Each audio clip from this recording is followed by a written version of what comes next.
Beware the legend of Two-Toed Tom. Many people in my neck of the woods know the story and feared the threat he entailed. Old Two-Toed Tom was a wicked devil who was cast down with Satan deep into the darkest pits of hell's bowels. He came to our town not too long afterward, his eyes burning with a glowing red from the fire and the brimstone. Do let me tell you the tale, one that was passed down from my family to me. He arrived when a massive earthquake shook the town, the last major shuffling occurrence in 1931. Two-Toed Tom took roost in our town's swamp, saying with a loud voice, I have made this town my dominion and the people my footstool. Overnight, tons of the town's livestock disappeared. Trails of blood were left, to which townspeople followed to the swamp. Two-Toed Tom would glut himself on the flesh and blood of the livestock he killed, sometimes even keeping them alive long enough to make people watch with disbelief as he bit away at the animal's flesh and ripped out their innards. He was a large son of 4.5 meters in length. His jaws were massive and lined with thousands of razor-sharp teeth as big as butcher knives. His hide was thick, preventing man's weapons from penetrating it. That one time, though, a crafty hunter went to Two-Toed Tom in the darkest of night and placed 2 sticks of dynamite underneath his colossal claws.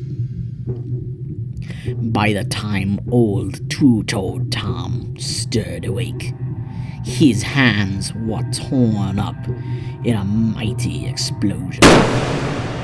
His fingers were blown sky high. I even think 2 of them were blasted up to space and may as well be on the moon as we speak. In his pain, he set sight on the hunter and swore that he would make him pay dearly. If that was the end of the story, I'd have very much saying that Two-Toed Tom died from the blood loss. But, my friend, this wasn't the end of it. The alligator always shook off attacks with ease. No one had managed to harm him this long. He'd always prided himself in the fear he represented, but now he was knocked down a few pegs.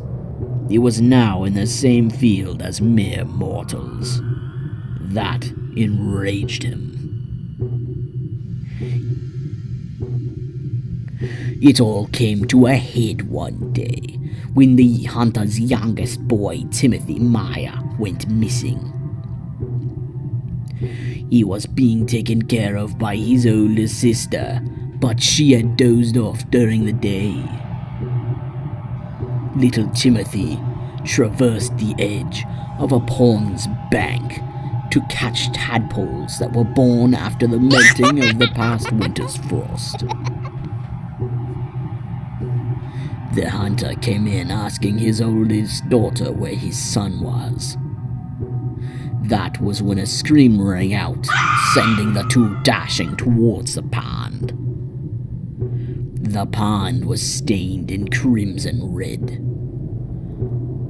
On the surface of the water, the hunter and his daughter gasped in shock, for little Timothy's body was bitten in half, his upper body floating on the surface with an expression of absolute terror. Spikes breached the surface of the water, alongside two red eyes.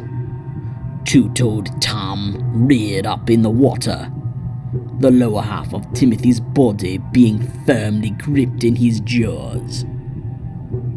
Blood gushed down Two-toed Tom's cheeks as he bared his sinister grin. I told you that I would make you pay.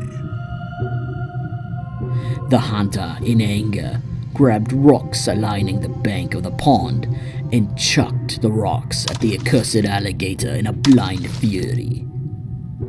But the lizard had already escaped. Word circulated through the town that Two-toed Tom took a human life like wildfire.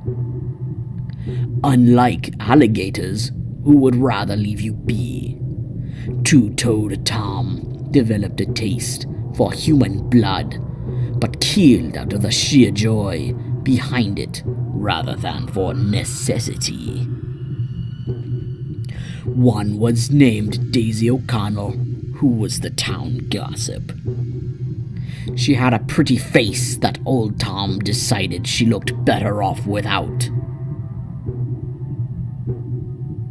He bit her head off in one go and chewed it to paste between his massive teeth.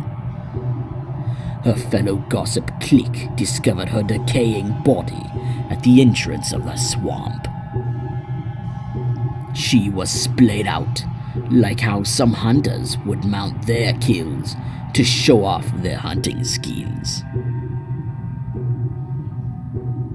The group of 5 women who made up the clique met with grisly fates not too long afterward. One woman's body was found in her bathtub, completely stripped of her skin, reduced to a chunk of meat. Trails of two-toed footprints served as Two-toed Tom's calling card, and sometimes he would deliberately set up trails to let people know that he was around.